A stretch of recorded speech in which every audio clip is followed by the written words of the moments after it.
Welcome to Masters of Self University podcast, your highest source of sacred truths and universal wisdom. Hello, beautiful souls. I'm Rachel Fiori, mystic, spiritual teacher, psychic healer, and founder of Masters of Self University.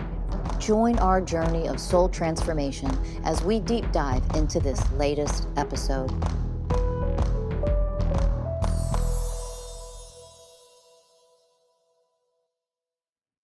Hello, everyone, and welcome to another episode of the Masters of Self University podcast. I'm your host, Ellie Lee.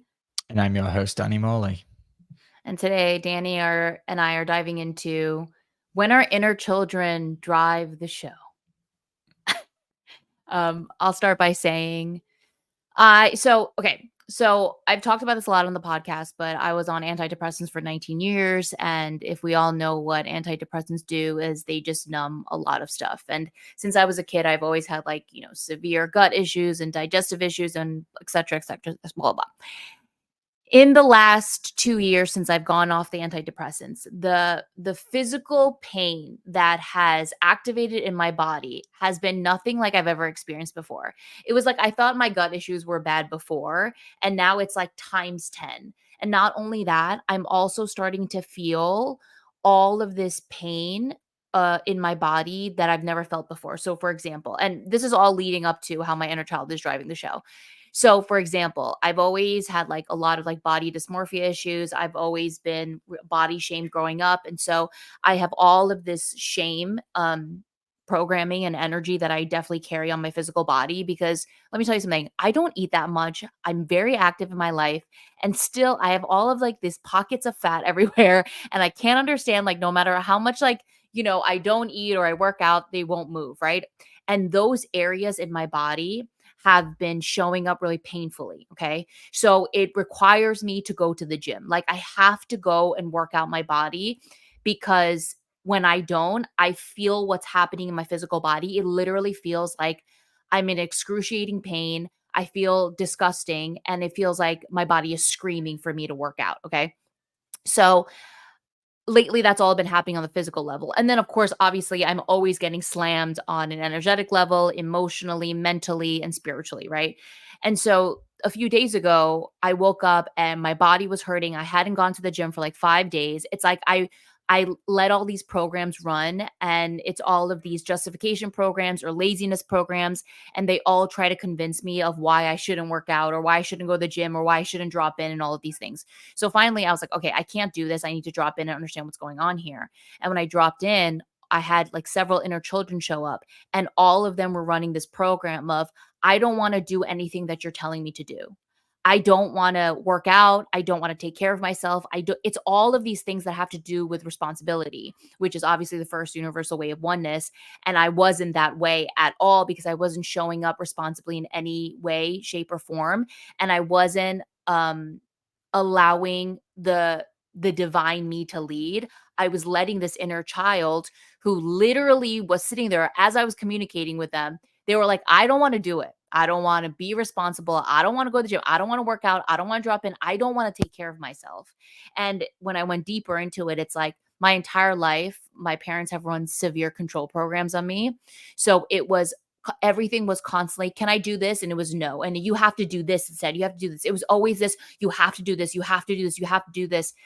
And so there's all of this resentment that had built up over time. There's all of this like wanting rebellion energy of like wanting to go against them. And so it's all of these inner children that are showing up there that are now being like, no, I don't want to listen. You're doing exactly what mom and dad always did to me. And I don't want to do any of that. And instead of being the mystical parent to my inner child, I'm just letting all of that run. And it's destroying my life. Like I'm creating so much suffering for myself. I feel like shit all the time because I'm letting those unconscious programs run. And then there's this justification program that goes on and all of these layer and clusters of programs that get activated. But the root of it is that there is a very immature, stubborn, irresponsible little kid that is just driving my life right now. And she has good reason. Like I get it. It's because she's just always been told. It's always, you got to do this. You got to. And so I understand why she's doing it. That's okay. We can process all of that needs to be processed. but you still need to learn how to be responsible because you're not putting yourself first. You're not honoring yourself. You're not loving yourself. And well, here's the result of it. And it's all of this suffering that I'm creating for myself on a physical, mental, emotional, and spiritual level. So that's how I'll start this podcast. Yeah, beautiful share, Ellie. And same, Ellie and I are both going through a wave of this. I'm experiencing something very, very similar. Pain in my body too, showing up in my gut, similar to Ellie's. But mine, it's funny, for the gym shows up the opposite for her. It is, and all of my programming around food is I've got to eat, because I don't want to run out of fuel. Because if I run out of fuel, then I'll feel weak and I'll feel empty, and I don't want to feel that. And there's an aspect of that I want my body to look big and strong.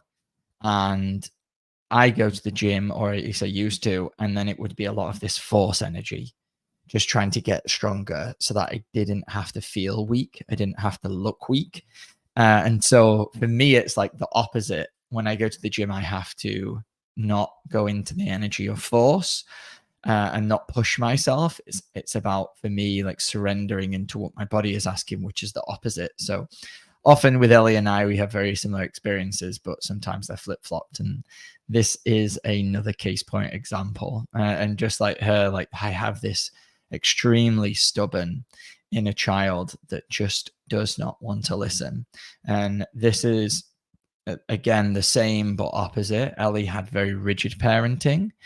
And I had very permissive parenting, which means I was given a lot of rules which didn't really apply. They would say, don't do this. And then if I broke the rule, there would be no consequence. So there was like complete lack of rigidity, like structure and rigidity. I can't even say that word. Rigidity, whatever. You get what I'm saying.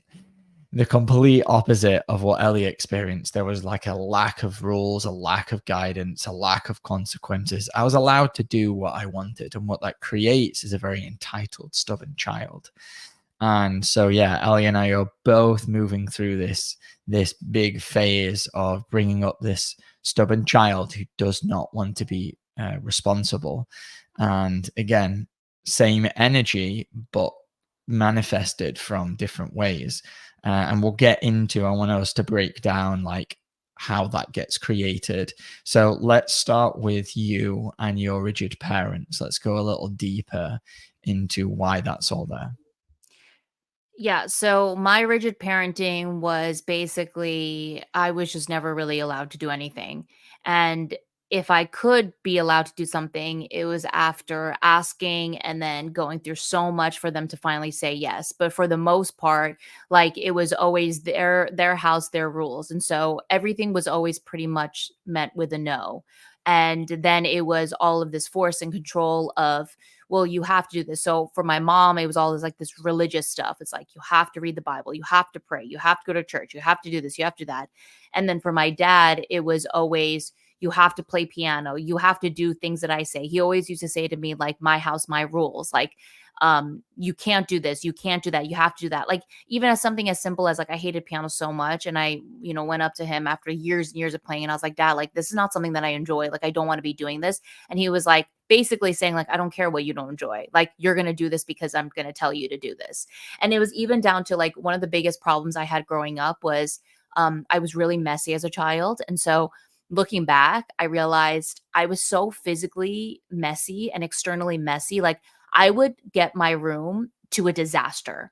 And I know now I was like, oh, that was just a physical representation of what I was feeling inside of myself, which was that I was so emotionally and mentally chaotic, even as a child, that like everything external of me became that. And so I was never really taught how to clean my room and the importance of cleaning my room and all these things. And so my parents would just hound me, and like it was this it was always like telling me what to do, telling me what to do. You have to do this, you have to do that, till the point where like even asking me to take out the garbage became this like soup. Like I was so resistant. Like I used to like fucking hate it so much. And I didn't realize like, Ellie, it's just taking out the trash. But it was like, it was all of this it was all of that control over and over and over again, constantly, like the rigidity of everything, the control of everything, that I got to this place where I just became super internally rebellious and very stubborn.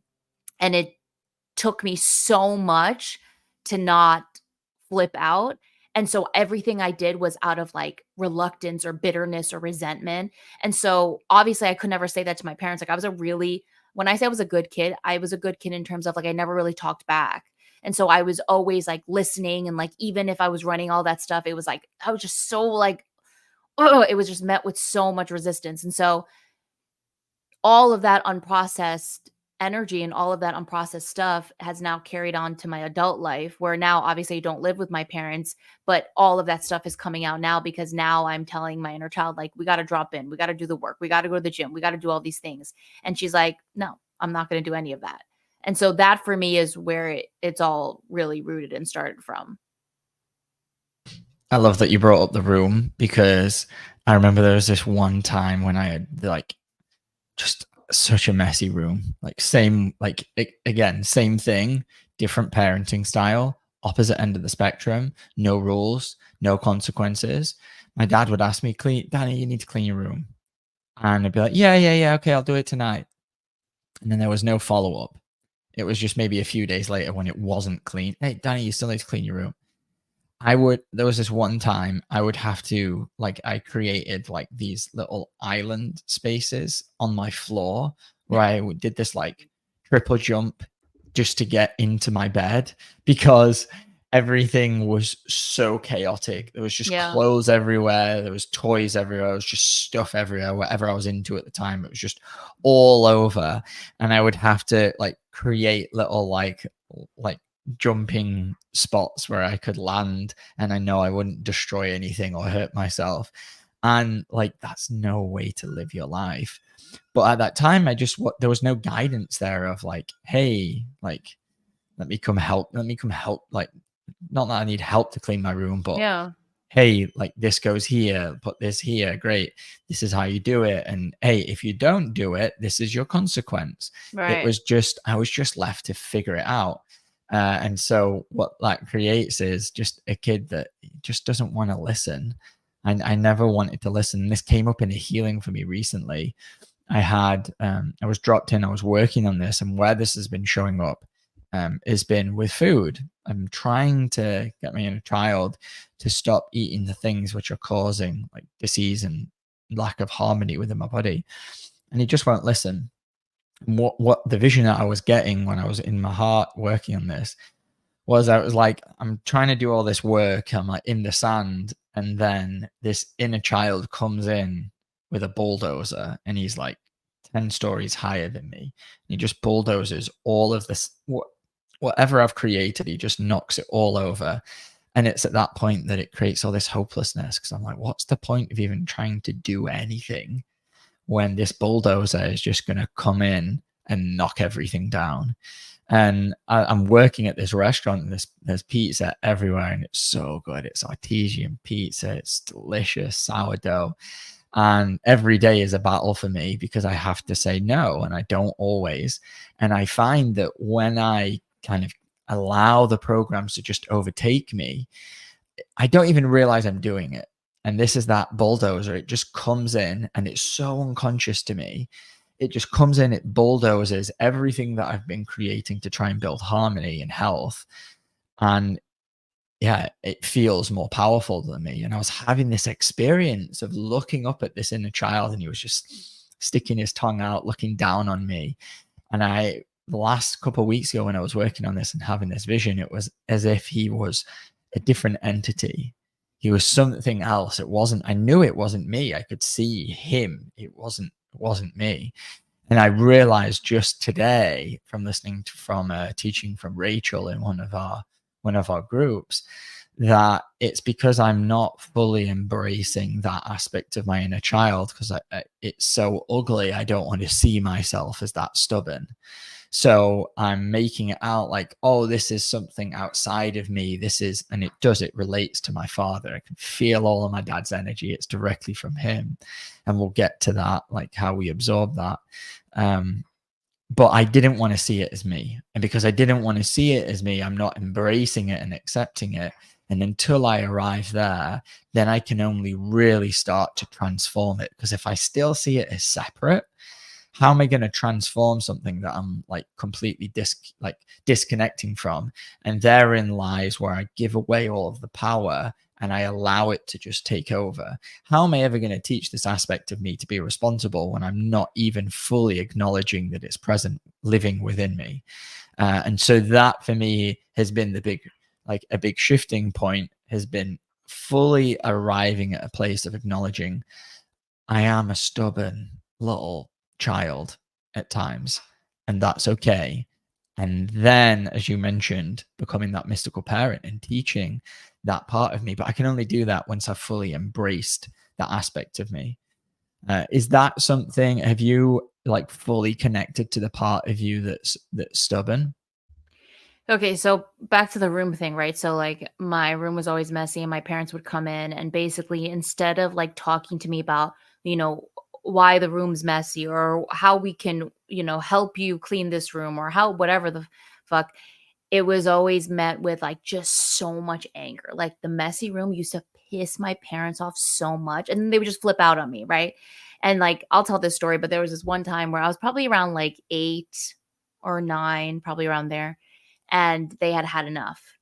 And my mom got the garbage trash bag from every single room, including the kitchen. And she literally dumped all the garbage all over my room. And then I had to clean that up. And like that was her way of being like, okay, you want to leave this like this? Here's the consequence of it. Right. And it's like, I remember sitting there crying so much because of how disgusting this was. But also, like, there was so much more that was going underneath why the room was messy. Right. And instead of teaching me and guiding me and talking to me, right, it was always just like flipping out on me and like doing all of this crazy shit. And like, you know, like who does that? Right.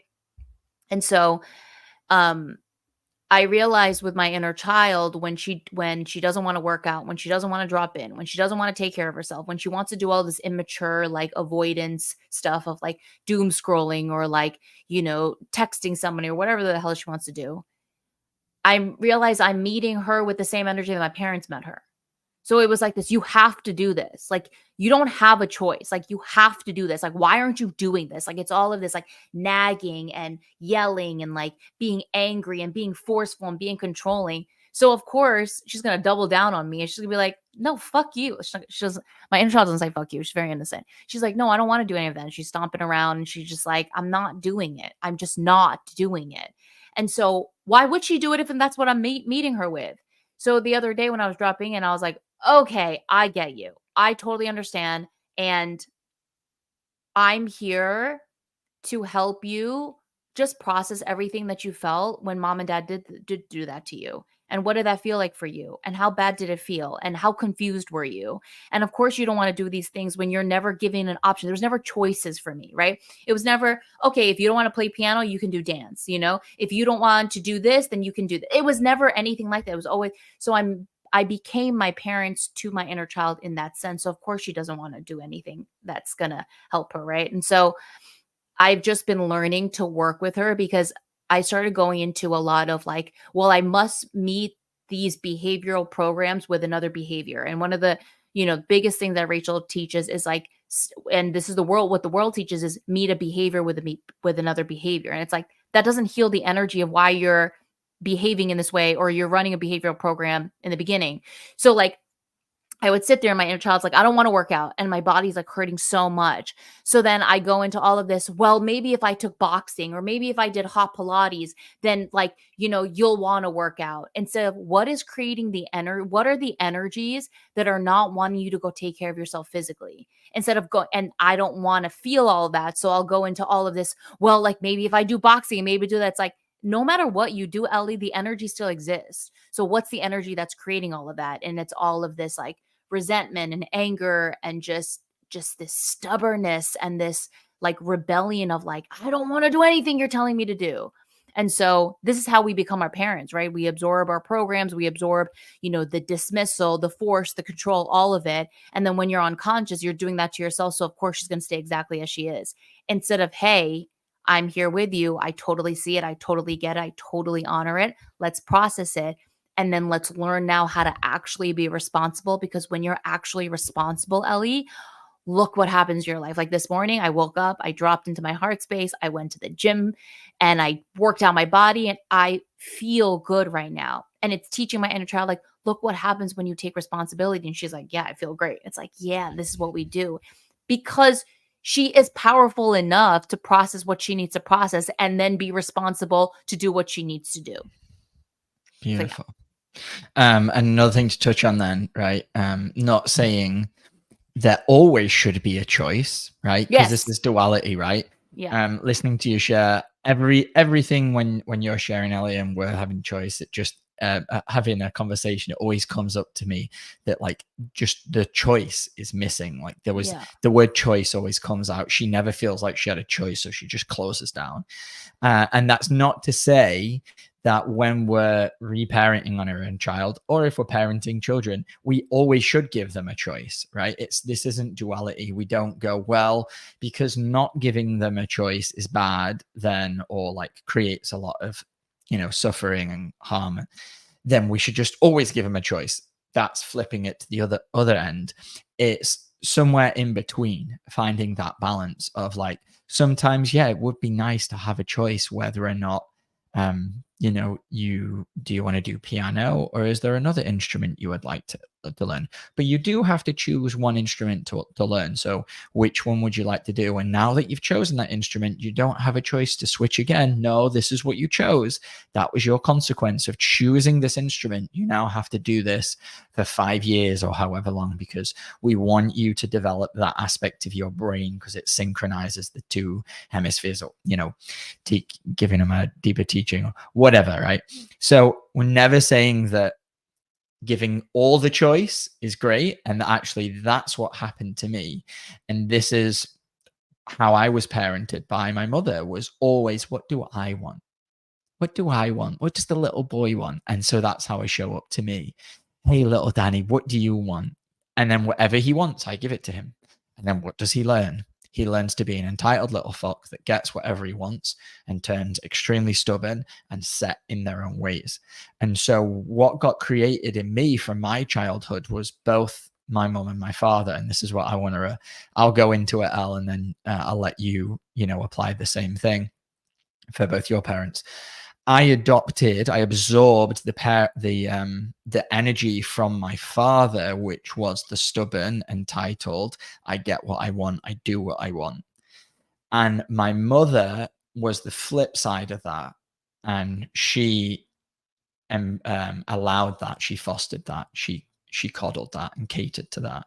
So she would give me whatever I wanted. So I'm absorbing this aspect from my father, which is I get what I want, I only do what I want, which is probably the dynamic, I'm not sure, that they're played between those two as partners, but I'm not sure.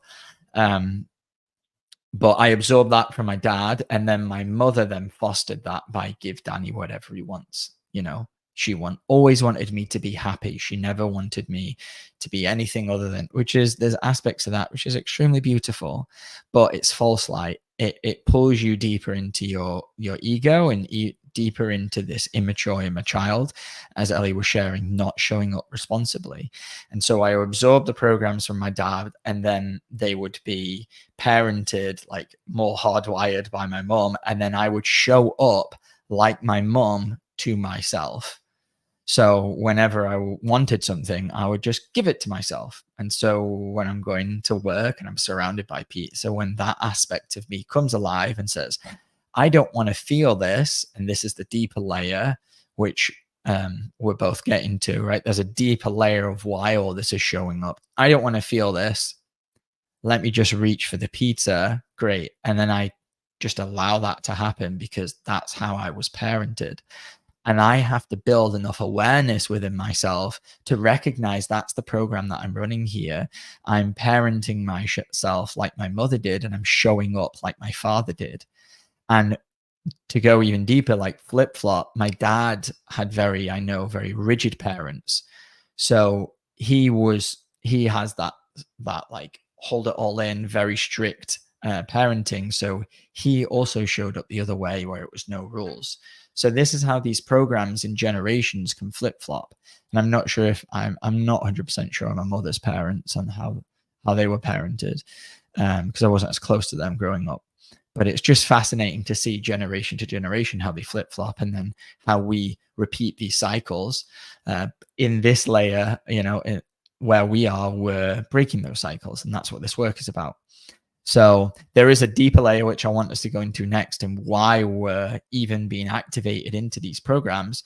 But let's stay at this layer for a second. And Elle, what is it that you absorbed from each of your parents, and how you show up to your inner child? From my mom, I just absorbed all of this. I don't give a shit what you say. I don't give a shit what you say. You're just going to do exactly what I'm telling you to do, and there is no leeway. And then from my dad, it was always like, yeah, I mean, it's the same shit of like, it's gonna be a no. It's like, it's gonna be a no, and you're gonna listen to me. That's it. That's just period, end of story. And if if I even rebelled a little bit and say, "Mom, I don't want to," she'd be like, "Well, go talk to your dad." And it was always the same stuff. It was basically like my way or the highway. That's it. There was no like, I have all of this trapped energy in me where I constantly feel like I'm trapped, and it's because my parents, like, I wasn't like, it's like living in a kennel, right? I'm gonna talk some animal shelter jargon here. It's like living in a kennel, and my parents are the one that have the keys, and they're only gonna let me out when they decide they want to let me out. And so it was just this constant control over me. It was just this constant control and force, and you're trapped and all of that. So, and we could go into the deeper layers of all that, but that's what I do to my inner child now. It's just this constant like trying to control her and trying to force her. I have all this force energy, force, force, force, force. And it's all like, you have to do it, you have to do it, you have to do it, you have to do it.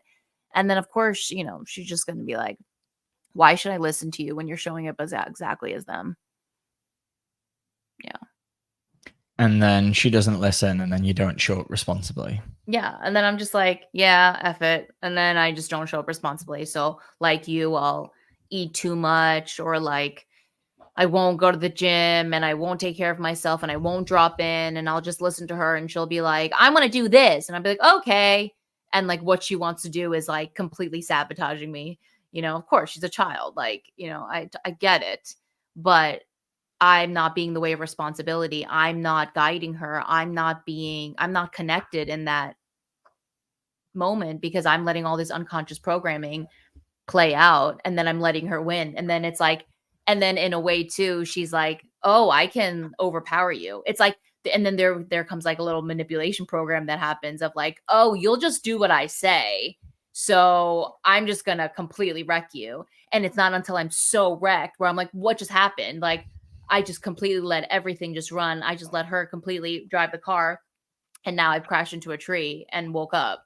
And so it's about guiding her, and it's a day-to-day thing, because day to day I'm constantly met with all of this temptation, or wanting to avoid and wanting to do all this stuff. And then it's about every single day, will I show up as the mature, divine, mystical parent to her, so that over time she learns, oh, you're not like mom and dad. You're really here to just guide me into freedom and not keep me trapped in suffering. Got it. But if I just do that once a week or once a month, I mean, why the fuck would she listen to me? Why would any kid listen to you if you're only doing that once in a while?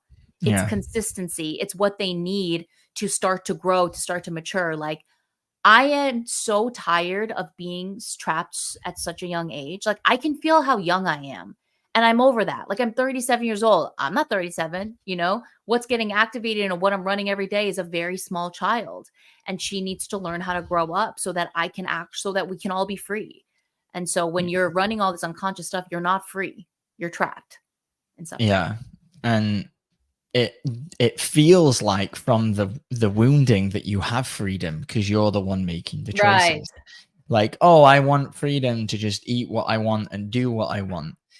But when you really start going deeper and waking up to the energies that are flowing through you that are creating these choices, you realize that you're not the one choosing them. Mhm. They're energies which got created within you at some level, at some age in your life, and they have not like gone through the whole life cycle. They have not transformed like back into light, and they've not, you've isolated, you fragmented that aspect of you. And Rachel just released a podcast about this called Streams of Consciousness.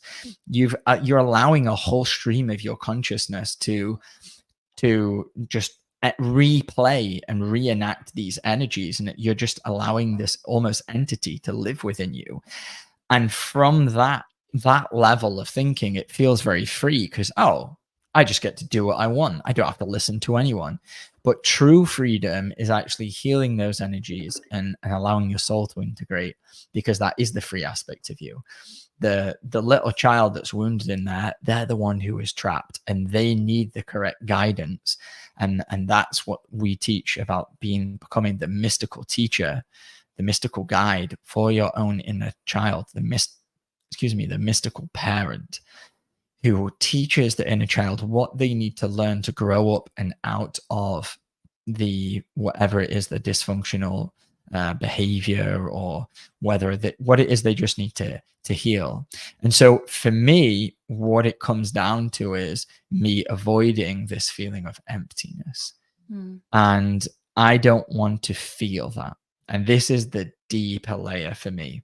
And the aspect of me that doesn't want to feel that is still in very much powerlessness and weakness, and is very codependent and looks for things outside of it to hold on to for support. And that's what creates the avoidance of looking for food, things which fill my belly up and don't make me feel empty and don't make me feel out of control and powerless. And so I look for things to fill that void, because there is a very deep void in there that I don't want to feel on a very deep level. And that is not something that I'm aware of 24/7. It's only really when I allow myself to not fall into these programs, to go without maybe a little bit of food for a little bit of time, or even to just try and stay in balance with food. For me, it's just having, I'm averagely eating like 2 meals at the moment. And if I just make them small, I can kind of remain in balance. But as soon as I start eating, this program starts to take over, and I just want to eat so I'm full. And then that goes back into this duality of being full and then being empty and not like being empty. So then I eat loads, and it just creates a lot of like disease, like lack of ease, a lack of harmony. And so the deeper aspect of me is just being okay with the emptiness and going into that, and all of the fear that is associated in there. And I'll go in, I'll allow it to come up, and then I've been doing this for the past couple of months, and then it's like it feels like a whole like layer of it opens, and then I have to work through feeling all of that, and it's really makes me dissociate a lot, and it's very uncomfortable. But it's all within my power, and I have to just constantly remind that aspect of me, and work on healing that. And it's just that part of me wants mum and dad. It feels weak, it feels powerless, and it's just about being okay with the emptiness for me, and not allowing those programs to just bring me down and stop me showing up responsibly. Yeah, that was a beautiful realization when you shared that with me, and when you were like, it's just this emptiness that I'm trying to fill. It's like, fuck. It makes me sad. Yeah. For me, so when I first dropped in with this, I literally was like, what is up? What is going on right now? And all I kept hearing was, I don't care about myself. Like, I don't give a fuck about myself. Like, I don't care at all about myself. And I cried when I realized, like, I run this huge program that I just don't give a shit about myself. I don't love myself. Who cares about me? I'm nothing. Who gives a fuck? And when I start going deeper into it, what I realize is I've never felt like I was my own being. I never felt like I was an entity on my own. I always felt like I was whatever my mom and dad wanted me to be. So like I have all this program of like nobody cares about me. Like nobody cares what I feel, nobody cares what I think. Nobody cares that I have my own opinions. Like nobody cares about anything. It's like we'll tell you what you feel. We'll tell you this. It's all this control, control, control. So as a little girl, I'm realizing and understanding like, oh, nobody cares about me. And then the cluster of programs that are attached to that too is like feeling like there's nothing about me that is special enough for people to care about me, for people to treat me like I'm my own being. So over time, it's all of this. I don't give a shit about me. Like, I don't care. Like, they don't care about me. So why should I care about me? Right. And so the deeper wound of all of this is there's just this little girl who just, why should I take care of myself? Like, why should I like think or feel or anything? Like, why should I choose myself? If they're never choosing me, if they're not listening to me, if they're not loving me, if they're not, if they're not doing all of this stuff, then it must mean, of course, the child's going to think that. And then it must mean that who and what I am, it doesn't fucking matter. I'm just their property. That's what it feels like. Like I'm just like my dad always said, you're my daughter. You know, it's this like ownership. It's this, you will be molded into what I want you to be molded into. Like that's how I really felt with my mother. My mother, it wasn't like this, you're my child and I want to see you grow and I want to see you blossom. It was, you're my kid and whatever I feel, think, believe, know, whatever, you're also going to become that. So it's this, then who gives a fuck? Like, who cares? I'm just this toy that's basically here to be maneuvered and controlled in any which way or form that you guys want me to. So who cares about me? And so that runs really deeply within me every time I make a bad food choice, every time I don't take care of myself on a mental and emotional, physical, spiritual level, every time I neglect myself, every time I abandon myself, every time I abuse myself in any way. It's this, who gives a fuck? Like, nobody cares about you, Ellie, and I don't care about you. And if I don't care about me, then that's it, you know? And so that's the deeper wound of all of this chaotic mess that I live in a lot every day until obviously I started to shine my light on it. And it is about loving myself and honoring that she does feel this way. And that's okay. And I totally get why you feel this way. And now let's start to build what it actually means to love myself, because I hear my inner child saying a lot. Like the other day, I was like, you were at work and it was like a Friday night. And I was just crying on the couch because I'm like, I don't know how to love myself. Like, I don't know. And I was like telling my inner child, I'm like, you're doing it now. Like, you're literally doing it right now by being able to express this, by like letting me know all of this, by feeling all of this. And now we're just going to be here and we're just going to know this all exists and we're just going to nurture ourselves through it. And she's learning little by little, like, oh, okay, that's what it means. Like, you care about this. Like, you care about the fact that I feel like this. Yeah. Do you care about the fact that you feel like this? This is like, yeah, I do. And it's like, yeah, because you're your own entity now and you don't have mom and dad controlling you anymore. And I'm sorry if I've ever shown up like them. And now let's learn how to really, really build what it means to love yourself without going into your mind about it. And if you're frustrated about it, okay, let's feel the frustration. Like, that's love. It's about honoring whatever you feel and then nurturing yourself through it. And she's like, oh, okay. So that was like a big, shift for her and for me to get to the bottom of that and start to build that. It's crazy how much we just absorb from our parents and then just dump it onto ourselves. Yeah. Yeah. It's sad. Very sad. And this earth existence, like, because nobody's raised by enlightened parents, like, holy shit, like, no wonder why we're all like that. Yeah. The more and more and more I kind of like awaken, the darker I see this place. It's really interesting.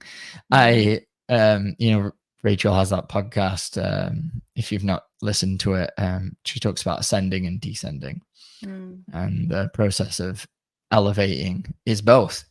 And it feels like to me, as I'm awakening more and realizing, all of the programs, the wounding that I carry, and I'm seeing it all in the world, looking around at the world, and I was like, damn, I was definitely looking through rose-colored glasses growing up. Like, they were very rose, and they seem to be getting more like not glasses now. They're like very dark shades that I'm looking through. I'm like, wow. And maybe that's a season, and I'll get to interchange the rose and the shades, but at the minute, it's like, wow, the more and more I'm seeing what's really out there, it ain't pretty. Yeah. But that's the process, and being able to still be okay with seeing all that, and still be in a place of neutrality and power is what allows you to keep going on this path. Because it could be really easy to just, I don't understand how people do this, because once I see things, I can't unsee it. But it would be in some aspect easy to just allow my inner child to just do whatever he wants and stop doing this work, and just let him run the show. And eat all the pizza. Eat all the pizza, drink coffee, and Eat chocolate. eat chocolate brownies, which is what my inner child wants. But for me, it does not feel like I have a choice. It feels like I'm on this soul mission, and I'm going the whole way, and I don't have and maybe that's the energy. Maybe there's an energy in there which makes him rebel, because he feels that aspect of me that's like, hey, we're not stopping this. Like, it doesn't matter how much you run these programs of avoidance, you're just going to creating more and more and more suffering until you wake up to what it is that you're doing. And that's been this last couple of months for me. I've just created so much unnecessary suffering in my life, because I've been surrounded by so many temptations, and this energy has always been within me. It would just come out in different ways, and I would be tempted by different things. But where I'm at in my level of consciousness, the things that create micro suffering in my life, I'm so aware of it. Because I'm so aware of it, it almost makes it's like more noticeable, and so I can't avoid it. It's like there's no way for me to avoid these feelings in my body, because they're so palpable. The energy of divine shame to me is so loud. I can hear it so strongly that this wasn't the most enlightened thing I could do in this moment, and that isn't the right choice. Let's make a different choice. But in that, there is obviously a shadow aspect of the perfectionism, is constantly, and this is something I struggle with, constantly striving to do better, to go more, to elevate higher, to heal more. And I had a psychic reading recently, and that was one of the things that came through, was like, she said, you make all of these huge achievements and you don't celebrate them, and you don't acknowledge it, and you just go, okay, well, next time I could do it better. And there's an energy in there that just constantly wants to go and get to the end, get to the top, raise the bar, go higher. And while that does serve me in some aspects of my life, it needs to be in balance. It's not that it's wrong or bad, but it must be balanced. And that means, okay, every now and again, enjoy yourself, let loose, because otherwise you fall into rigidity. There's that word. Did I say it right this time? I hope I did. Then there's too much rigidness. And if then we're falling out of balance again, if there's no room to make any mistake, or it has to be this one way, that there's going to be a lack of growth there, and a lack of power. So finding balance is my life path in this life. Navigating that for me it's just difficult. But that's what I came here to learn. Yeah. Beautiful. And as per usual, the opposite for me is that it's not like, let's do more, let's strive for better. It's like, oh, I did enough, I'm good. It's like, no, Ellie, that's the trap right there. Which is obviously like perfect for our relationship, because when I see you striving for more, it triggers the fact that I don't do that, so it's just fascinating. And I think when I see you not doing anything, I've got a lot more, I'm more at peace with it now. But I think it used to, I'll be like, hey, do you want some help? You want some help? Right. I even did it last week. I was like, you need some help? Yeah. I need to just completely detach and be okay. Yeah. But, the important thing is that we're doing it. It's the important thing. We're doing it. We're doing the dance. Yeah. And it can, it can feel never ending at times. And I've definitely been experiencing that. And that's just the wounding, right? We're here, we're here to expand, we're here to grow, we're here to evolve. And when we can really arrive at a place of responsibility and surrender to the path, and that's what I've been arriving at. It's like, dude, you came here to do this. So you're being all stubborn, you're resisting what it is that you came here to do. We're not going to choose to keep doing that. You can. This energy, you can, but let me guide you into a more harmonious way to live, because this isn't what you came here to do. And yeah, I'm not stopping. So let's go. Pull up your socks, stop eating the pizza, and just listen. Yeah, you can't deny the soul mission. Like every time the programs want to be like, get off track, just leave this path quickly. My soul is like, don't you fucking even dare, because, and it's like, that's what I feel too. It's like, there is no choice. This is what I came here to do. And suck it up, buttercup, because goddamn, like you have everything in you. And this is for all of us. We have everything inside of us to get through what we need to get through. Like, holy shit. Like we are creator beings. It's, it's so, yeah. So for everyone out there, every time those entities and those programs are like, get off the path, you better drop in and connect and reconnect to what you really came here to do, because this lifetime ain't no joke. And you came all the way here. So why not finish it? Why not do it all? Yeah. And the work is always, what programs am I running? What's really in there? And as Ellie and I were kind of breaking down the different layers of this, you'll see that our programming is very complex. The work that we do is very simple. What programs do I run? Drop in, connect to your power, and alchemize them. But our individual programming, how they all are created and what guidance they need, it can be a little complicated. So if you need help with that process about seeing what it is that you've got, seeing the programs that you absorb from your parents that you've created in your life, that is exactly what we help you with. So just visit us at mastersofselfuniversity.com. Sign up for a free consultation below, and we can talk through what working with us would look like, and how we can help you see those programs, because there are often many hiding in our blind spot. Yes. And that's what this podcast is about us seeing it and sharing with you the wisdom and the experiences that we're having. So I hope you enjoyed this episode. Thank you so much for listening this far in, and we'll see you next time. Bye. Bye.